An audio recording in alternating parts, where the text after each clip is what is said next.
제2장에서 네트워크 마케팅의 첫 번째 가치는 삶을 변화시키는 교육 시스템을 갖고 있다. 돈 때문이 아니라 우리에게는 최고의 보상 계획이 있습니다. 내가 네트워크 마케팅 회사를 조사했을 때 자주 들었던 말이다. 자신들의 사업에 적응하는 기회를 알려주고 싶어서 안달인 사람들은 네트워크 마케팅 사업으로 한 달에 수십만 달러씩 벌어들인 사람의 사례를 들려주곤 했다. 나 역시 그처럼 매달 엄청난 돈을 버는 사람들을 실제로 만난 적이 있다. 그렇기 때문에 나는 네트워크 마케팅 사업에 지닌 막대한 수입 잠재력을 의심하지 않는다. 대다수 사람들이 많은 돈을 벌 수 있다는 유혹에 끌려서 이 사업을 시작한다. 그러나 나는 단지 돈 때문에 마케팅을 사업을 살리려고 근거하진 않는다. 제품 때문도 아니다. 우리는 최고의 품질을 제품을 제공합니다. 이 말은 마케팅 사람들이 돈 다음으로 강조하는 이점이었다. 나는 마케팅 회사들 조사하면서 매우 다양한 종류의 제품과 서비스들이 제공된다는 사실을 알고 적잖이 놀랐다. 내가 1970년대 여러 번 첫 번째 네트워크 마케팅에서는 비타민을 판매했다. 직접 그 비타민을 복용해봤는데 상당히 훌륭한 제품이었다. 지금도 나는 그 비타민을 복용하고 있다. 나는 꾸준히 조사를 하면서 네트워크 마케팅 사업이 주로 아래와 같은 상품을 취급한다는 것을 알았다. 가정용 의료 제품, 전화 서비스, 부동산, 금융 서비스, 인터넷 웹사이트, 내래시장 유통, 월마트와 K마트가 지급하는 거의 모든 제품을 할인 판매한다. 건강관리 제품, 기금에서 세금 관련 업무 서비스, 교육용 장난감, 이 밖에도 많이 있다. 나는 적어도 한 달에 한 번 정도는 신제품이나 획기적인 보상 계획을 들고 나오는 새로운 네트워크 마케팅 회사에 소식을 접한다. 나는 그들이 제공하는 제품이나 서비스가 마음에 들면 그 회사에 가입하기도 한다. 그러나 내가 사람들에게 네트워크 마케팅 사업을 하려고 권하는 중요한 이유는 품질 좋은 제품이나 보상 계획 때문이 아니다. 중요한 것은 교육 시스템이다. 내가 네트워크 마케팅을 권장하는 가장 중요한 이유는 바로 교육 시스템 때문이다. 먼저 보상 계획과 제품을 검토한 본 뒤에 그 회사가 당신을 훈련시키고 교육시키는데 진정으로 관심을 갖고 있는지 알기 위해서 회사 핵심으로 면밀히 살펴볼 필요가 있다. 그러자면 3시간 동안 구매 권유를 듣거나 화려한 제품 카탈로그를 살펴보는 일보다도 분명히 시간이 많이 걸릴 것이다. 하지만 어쩔 수 없다. 얼마나 훌륭한 교육 시스템을 갖추고 있는지 알아보려면 적잖게 소파에 앉아있으면 된다. 시간을 투자해서 그 회사의 교육 프로그램과 공식 회합에 직접 참여해야 한다. 처음 설명해서 들은 내용이 마음에 들면 좀 더 시간을 내어서 교육과 훈련을 담당하는 사람들을 직접 만나보라. 나는 실제로 그렇게 그 과정에서 알게 된 사실은 내게 적지 않은 인상을 주었다. 단지 신중하게 살펴봐야 한다. 대부분 네트워크 마케팅 회사들은 자기들이야말로 누구나 보다도 훌륭한 교육 계획을 갖고 있다고 주장하기 때문이다. 하지만 실제로 훌륭한 교육 시스템을 갖춘 회사는 많지가 않다. 내가 조사한 대부분의 경우의 교육 방법이란 고작이야 근정도서 여건을 쫓아가는 것뿐이었다.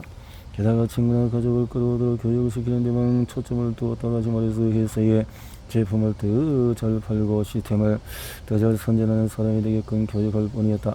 그러므로 시간을 내서 충분히 살펴보라. 매우 훌륭한 교육과 훈련 시스템을 갖고 있는 네트워크 마케팅 회사가 많기 때문이다. 다른 곳에서는 받을 수 없는 최고의 살아있는 비즈니스 훈련을 받을 수 있다고 장담한다. 교육 시스템을 통해서 무엇을 얻을 수 있는가? 당신은 내 이전 책들을 읽어보았다면 내가 교육자 집안 출신이라는 것을 알고 있을 것이다. 내 아버지는 하와이주 교육감이었다. 나는 교육자 집안 출신이었지만 전통적인 교육 방식을 싫어했다. 연방의원 초청을 받아서 뉴욕 명망 높은 군사학교에 입학했고 이공계 학사학위를 취득했지만 전통적인 교육 세계는 내게 따분하기만 했다. 마지못해서 학생으로서 예측권을 수행하고 졸업했을 뿐 공부하는 내용에 대해서 진심으로 흥미나 도전을 느껴본 적이 거의 없다. 대학을 졸업한 후에 해병대에 입학했고 플로리다주의 펜사콜라에서 미 해군 비행 프로그램에 합류했다. 당신은 베트남 전쟁 중이었으므로 조종사들은 계속 양성해야 할 필요성이 절실했다. 훈련 조종사였던 나는 그곳에서 매우 흥미롭고 도전적인 교육 유행을 체험했다. 우리 교육생들은 에벌리스 나비로라는 상토적인 표현을 자주 들었다. 그 말은 비행학교를 성공적으로 마친 이들을 나타내는 표현이었다. 비행학교에서 입학할 당시에 나는 이미 군사학교를 졸업한 장교였다. 하지만은 다른 대부분 학생들은 일반 대학을 건너온 일로서 말하자면 에벌리와 비슷했다.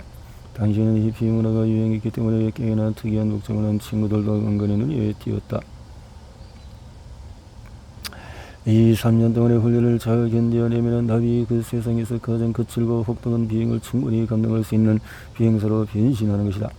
톰 크루즈의 주연의 영화 탑건은 나비가 되는 내 원래에 관한 최고의 영화였다. 나도 베트남으로 떠나기 전 얼마 전에 탑건 학교가 있는 캘리포니아 주 샌디에이고에 머무른 적이 있다. 나는 그 이름난 학교에 입학할 수 있는 뛰어난 조종사는 아니었다. 하지만 우리가 참전 준비 과정에서 느낀 열정과 자신감은 그 영화에 나온 젊은 비행사들의 그거 못지 않았다. 마침내 제대로 알지 못하는 초라한 젊은이였던 우리는 대부분의 사람들이 피하는 도전에 당장에 맞설 태세를 갖춘 조종사로 변모했다. 나를 비롯한 훈련 조종사들에게 이르는 변화야말로 삶을 변화시키는 교육에서 비롯된 것이었다. 비행학교를 마치고 몇 년이 흐른 후에 내 동기들 가운데서 상당수는 매우 잘나가는 사업가가 되었다. 내가 말하는 삶을 변화시키는 비즈니스 교육은 바로 그런 것이다. 애벌레를 나비로 변신시킬 정도로 강력하고 효과적인 교육 말이다. 당신이 네트워크 마케팅 사업의 교육을 계획을 세워볼 때는 당신 삶에 그런 변화를 가져다 수 있는 포부를 지닌 교육 계획을 선택하기를 바란다. 삶을 변화시키는 비즈니스 스쿨. 비행학교는 매우 훌륭했다. 특히 우리 베트남 전쟁에서 막 돌아온 비행사들이 직접 우리를 훈련시키기 때문이다. 그들이 겪은 생생한 경험담을 들려줬다. 하지만 내가 기존의 비즈니스 스쿨에서 느꼈던 문제 가운데 하나는 대부분의 교사들이 현장 경험이 없다는 것이었다. 따라서 네트워크 마케팅 사업을 설립할 최고의 위치에 있는 사람들, 성공적으로 사업을 이끌고 있는 사람들을 찾아야 한다. 그리고 그들로부터 무엇을 배우고 싶은지 스스로 자문해 봐야 한다. 성공에 대한 태도, 리더십 기술, 커뮤니케이션 기술, 사람관리 능력, 두려움, 의심, 자신감 결여의 극복, 거절에 대한 두려움의 극복, 돈관리 기술, 투자 기술, 책임 능력, 시간관리 기술, 목표 설정, 체계화. 네트워크 마케팅에서 성공을 거는 사람들은 대개 네트워크 마케팅 교육 프로그램을 통해 위와 같은 기술과 능력을 개발하는 사람들이다. 그렇다면 삶을 변화시키는 교육이란 뭔가? 다음 페이지에 나오는 그림은 삶을 변화시키는 교육의 의미를 알기 쉽게 설명한 것이다. 사면체가 견고하고 안정적인 구조라는 의미다. 수세기 동안 학자들은 만물과 우주의 법칙이 살아나는 중심으로 움직인다고 믿었고 그것 때문에 자연계는 봄, 여름, 가을, 겨울의 사계절이 존재한다는 것이다. 전생학에서 물, 불, 바람, 흙을 네 요소를 구성 근본 원리로 본다. 내가 말하는 삶의 변화를 시키는 교육도 역시 숫자 4와 관련이 된다. 피라미드의 4개의 꼭지점 모두 관리를 맺어야 한다. 정신적, 영적, 감정적, 신체적. 전통적인 교육은 주로 정신적인 교육에 초점을 둔다. 읽기, 쓰기, 세마기 같은 중요한 기술들을 가르친다. 이것들은 인지적인 기술이라고도 한다. 감정적인 교육, emotional education. 전통적인 교육은 두려움이란 감정을 먹이로 삼는다. 실수에 대한 두려움은 고 실패에 대한 두려움이며 이런 점 때문에 나는 전통적인 교육에 불만을 품고 있다. 그리고 실수를 하면 그에 대한 처벌이 따랐다. 교사였던 나는 실수는 죄악이라고 생각했다. 반면에 부자 아빠는 누구나 실수를 통해서 배우는 거란다. 부자 아빠는 더 이렇게 말한다. 사람들이 실수를 한 후에 거짓말을 하는 것은 자신의 실수를 인정하는 것을 두려워하기 때문이다. 그래서 결국 배우고 성장할 수 있는 기회를 놓치는 셈이지. 실수를 하되 자신의 잘못을 다른 사람 탓으로 돌리지 않고 정당을 하거나 변명하지 말아야 진정한 중요한 것을 배울 수 있단다. 실수를 하고도 인정하지 않거나 다른 사람 탓으로 돌리는 것이야말로 죄악이란다. 전통적인 사업 세계에서는 대개의 실수에 대해서 그런 태도를 취한다. 즉 실수를 하면 벌을 받거나 혹은 해고될 때 있다. 그러나 네트워크 마케팅 세계에서는 당신이 실수를 하고 다시 사바로 잡고 그럼으로써 정신적 감정으로 현명해지도록 격려한다. 일본에서는 반면 실적을 올리지 못하는 직원을 쫓겨난다. 하지만 네트워크 마케팅 세계의 리더는 실적이 좋지 않은 사원을 해고하지 않는다. 오히려 그들과 더불어 일하며 그들의 능력을 보다 향상시킨 데 치러간다. 만일에 자전거를 탈 때 넘어지는 것에 대해서 벌을 받거나 낙제점을 받는다면 어린애가 자전거 타는 법을 배우려고 선뜻 나서겠는가? 나는 다른 사람들보다 더 많은 실패를 경험했기 때문에 그들보다 더 큰 경제적인 성공을 거뒀다고 생각한다. 다시 말해 실수는 나쁜 것이고 혹은 바보라서 그렇게 배운 사람들보다도 실수를 많이 했기 때문에 앞서 나갈 수 있었다는 얘기다. 네트워크 마케팅에서는 당신이 실수한 것을 교정하고 나아가서 성장하도록 격려한다. 만약에 당시에 실수와 실패를 두려워한다면 네트워크 마케팅이야말로 꼭 맞는 사업이다. 신체적인 교육, 피지컬 에듀케이션. 간단히 말해서 실수를 두려워하는 사람은 행동하지 않기 때문에 배울 수가 없다. 학습은 정신과정뿐만 아니라 신체적인 과정도 수반한다. 자리에서 치는 것과 마찬가지로 읽기와 쓰기도 신체적인 과정을 포함한다. 만일 모든 정답을 알고 실수하지 않도록 정해져 있다면 당신의 교육 과정에서 문제가 생길 가능성이 높다. 새로운 시도를 두려워하는데 어떻게 발전할 수 있겠는가? 내가 연구한 네트워크 마케팅은 하나같이 정신적인 학습뿐만 아니라 신체적인 학습도 정리한다. 밖에 나가서 직접 행동의 실수를 하고 그 실수에 대해서 배우도록 격려를 한다. 전통적인 교육은 정확한 사실을 배우도록 정리하고 실수를 두려워하게끔 감정적으로 함수시킨다. 그러면 당연히 행동에 제한을 받기 마련이다. 하지만 두려움에 휩싸여 사는 것은 정신적인, 감정적으로, 신체적으로 그리고 재정적으로 바람직하지 않다. 앞서 말했듯이 내가 돈을 많이 번 이유는 학식이 높아서가 아니라 많은 실수를 했고 실수를 인정했으며 그것을 통해서 교훈을 얻었기 때문이다. 그 후에도 끊임없이 실수를 했다.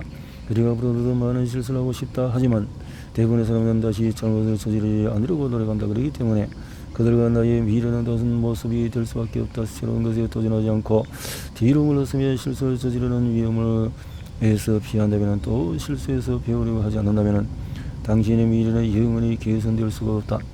최고의 네트워크 마케팅에서는 직원들이 정신적으로 새로운 것을 배우고 행동하며 실수를 하면서 배우고 교정하는 과정을 배우도록 격려한다. 그것이 바로 실생활 교육이다. 실수가 두렵긴 하지만 삶에 뭔가 변화가 필요하다고 생각하는가? 그렇다면 네트워크 마케팅 프로그램이 당신의 장기적인 개발 발전을 위해 특별한 역할을 해줄 수가 있다. 영적인 계획, 스피리추얼 에듀케이션.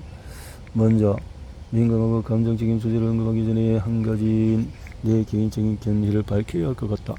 내가 사용하는 영적이란 단어는 종교적인 릴리저스 표현과 반드시 같은 의미를 갖는 것이 아니다. 나는 훌륭한 네트워크 마케팅 회사와 나쁜 네트워크 마케팅 회사가 있듯이 훌륭한 종교단체와 나쁜 종교단체가 있다고 생각한다. 구체적으로 말하면 나는 사람을 영적으로 강화시키는 종교단체도 보았고 약화시키는 종교단체도 보았다. 따라서 내가 말하는 영적 교육에는 종교적인 측면이 포함될 수도 있고 그렇지 않을 수도 있다. 그리고 특정 정파와 관련된 아인이 없음은 물론이다.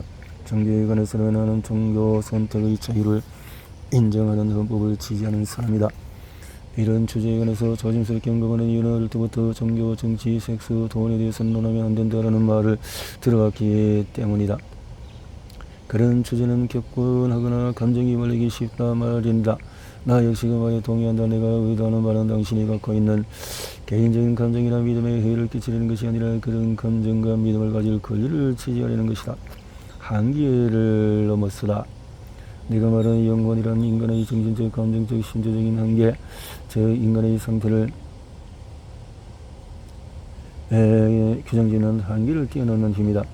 베트남 참전 당시에 부상을 당해서 자신이 죽어가는 것을 알면서도 끝까지 싸워서 다른 전우를 살리는 젊은이들을 목격한 적이 있다. 베트남전 내내 적힌과 가까이 싸웠던 초등학교 동창은 이렇게 말했다.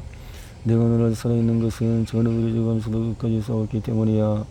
나 혼자 살아남은 전투가 2번이나 있었어. 친구들이 목숨을 바친 덕분에 자신이 살아남았다는 것을 깨달으면 분명히 인생은 변한다. 전투가 있기 전날 밤이면 의리에 항공모함 위에 조용히 앉아있곤 했다. 발려리는 파도가 철썩이 오랜 정막이 흐르는 가운데 내 영혼은 편안해졌다. 그러는 오늘 밤에 문득 무언가를 깨달았다. 다음날 죽는 것이 그 고통과 시간에서 탈출할 수 있는 쉬운 방법임을 알았던 것이다. 사는 것이 죽는 것보다 이래저래 더 어렵다는 생각이 들었다. 일단 삶과 죽음에 대해서 마음을 편히 갖고 나자 다음 날은 어떻게 살아야 할지 선택할 수 있었다. 용기를 갖고 비행할 것인가 아니면 두려움에 떨며 비행할 것인가. 일단 결정을 내리자 결과에 상관없이 내가 가진 능력을 다해서 힘써 싸우도록 나의 영혼을 깨울 수 있었다. 전쟁은 말할 수 없이 무서운 것이다. 전쟁은 사람들로 하여금 다른 인간에게 끔찍한 짓을 저지르도록 몰아간다. 그러나 나는 전시의 최고의 인간애를 목적했다. 한계를 훌쩍 뛰어넘는 인간의 능력을 자각한 것도 전쟁터였었다. 우리 모두가 그런 능력을 갖고 있다. 당신 역시 마찬가지다. 이런 능력을 체험하기 위해서 전쟁터로 달려갈 필요가 없다는 것은 참으로 다양한 일이다. 나는 언젠가 장애의 청소년들의 육상 경기를 관람한 적이 있다. 그리고 한계를 뛰어넘는 영어로 목격하고 큰 감동을 받았다. 100m 달리기에서 의적을 단 아이들의 결승점을 향해서 힘껏 달리는 모습은 내 영혼을 울렸다. 한 소녀가 하나뿐인 달려 전력을 다해서 달리는 장면을 보고 나도 모르게 눈물을 흘리고 말았다. 소녀의 우리는 의적 때문에 느끼는 고통이 역력했지만 그녀의 육체 고통은 정신력에 비교할 바가 아니었다. 비록 경기에서 승리하지는 못했지만 그녀는 내 마음을 사로잡았다. 그녀는 내 영혼을 감동시키고 잊고 지내던 것을 마음속에 불러일으켰다. 나는 그 청소년들이 비단 자신 스스로를 위한만이 아니라 우리 모두를 위해서 달렸다는 것을 깨달았다. 우리 내면에 잠자고 있는 잠재력을 깨우기 위해서 달린 것이다. 우리는 종종 영화 속에서 위대한 인간의 명언을 목격한다. 이 영화 브레이브 하트에서 멜 깁슨은 스코틀랜드 농민 무리를 이끌었다. 그는 강력한 연구 건대와 맞닥뜨리고 잔뜩 겁에 질린 동무들을 향해서 영혼으로부터 우러나오는 고함을 지른다. 저들이 우리를 죽일 수 있지만 우리는 자유마저 빼앗을 수는 없습니다. 이 말은 그의 정신과 영혼 깊숙한 곳에서 솟아오른 것이다. 그리고 농민들의 영혼을 감동시킴으로써 부족한 기술과 열등한 무기 때문에 생긴 두려움과 의심을 떨쳐버릴 수 있게 했다. 그는 세계에서 가장 강력한 근대에 맞서 돌진하도록 사람들의 영혼에 불을 붙였다. 나는 애또 그만큼 정확히 성공한 리더들이처럼 인간의 영혼을 향해 말하는 능력을 개발하도록 단련되어 있음을 발견했다. 그 리더들은 자신을 따르는 사람들 내면에 숨겨진 위대함을 발견시키고 고무함으로써 그들이 한계를 넘어서도록 만드는 능력을 갖고 있다. 이것이 바로 삶을 변화시키는 교육의 힘이다. 다음 페이지에 나오는 학습 피라미드를 잘 들여다봐라. 사람들이 감정적 혹은 정신적으로 아니라 영혼의 감동을 받을 때 어떤 변화가 생기는지를 알 수 있을 것이다. 정신적인 커뮤니케이션, 정신적인, 감정적인, 영적인, 신체적인. 단순히 정신적인 가르침만으로는 그들은 변화를 기대할 수 없다. 사람들이 이렇게 말한다. 다음 주부터는 살을 뺄 거야. 하지만 그 후에도 체중은 계속 늘어난다. 이렇게 또 말한다. 다음 달에 사원을도 모집해서 판매량을 늘릴 계획입니다. 다음 달 봉급을 받으면 저축을 시작합니다. 등등. 하지만 그런 말들은 단지 머릿속의 활동에 불과하기 때문에 아무런 의미라도 생기지 않는다. 사면체의 내 꼭지점 모두가 필요하다. 감정적인 커뮤니케이션, 정신적이고 영적이고 영적이고 감정적이고 신체적이고 신체적인 거, 신체적인 커뮤니케이션, 정신적인 것이고 영적인 거 서로가 이렇게 사분면이 함께하는 커뮤니케이션. 감정적인 커뮤니케이션, 센티 커뮤니케이션이라고 한다. 이는 단순히 말에서의 감정을 하는 것을 말합니다. 예를 들어서 우리는 어떤 방에 들어갔을 때 우리에게 화난 사람이 한마디도 하지 않아도 그가 우리에게 화나 있다는 것을 느낄 수 있다. 센티 커뮤니케이션은 진동하는 두 개의 소리급세, 견지는 강철 막대기의 요자를 버리고 구부러진 중앙부의 자루를 발효한 흡사하다. 진동서 같은 두 개의 소리급세를 책상에 놓고 하나를 명시면 또 다른 소리급세도 진동하기 시작한다. 우리는 뭔가의 두려움을 느끼면 우리감이 많은 사람이나 두려워하는 사람을 즐거워하는 또 이렇게 되어진다. 왠지 느낌이 안 좋아 하는 것이 훌륭한 교육 계획을 가진 네트워크 마케팅 회사를 통해서 얻을 수 있는 위대한 가치는 바로 자신의 감정적인 한계를 극복하고 영어로 말할 수 있는 능력이다. 신체적인 커뮤니케이션, 정신적인. 누구나 신체적으로 끌리는 사람을 만나본 적이 있을 것이다. 반대로 외모 때문에 혐오감이 느껴지는 사람도 있을 것이다. 그 이유는 바로 신체적인 시각적인 커뮤니케이션, 즉 처음 보는 사람의 외모가 주는 느낌이 모든 커뮤니케이션 가운데서 가장 강력하기 때문이다. 연구 결과에 따르면 사람 간의 커뮤니케이션은 다음과 같은 요소로 이루어진다. 50% 시각적인, 35% 감정, 10% 말, 5% 기타 변수. 다시 말해서 외모와 표정, 신체 모습, 옷차림 등은 모두 커뮤니케이션의 훌륭한 효율에 영향을 미친다. 미의 결과는 대략적인 근사치이지만 사람들 간의 커뮤니케이션을 향상시키는 훌륭한 지침을 제공한다.